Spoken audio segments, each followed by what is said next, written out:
Hello everyone, how are you doing? This is MD Tech here for another quick tutorial. In today's tutorial, I'm going to show you guys how to hopefully resolve if Discord is not opening or launching on your mobile device.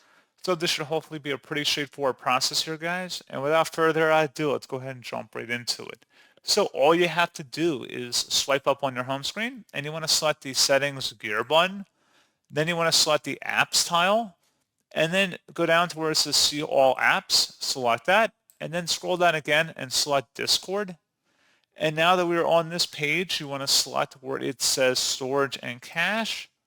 And you want to go clear the cache, and then you may want to also clear the storage as well, and then relaunch Discord, and then hopefully your issue has been resolved.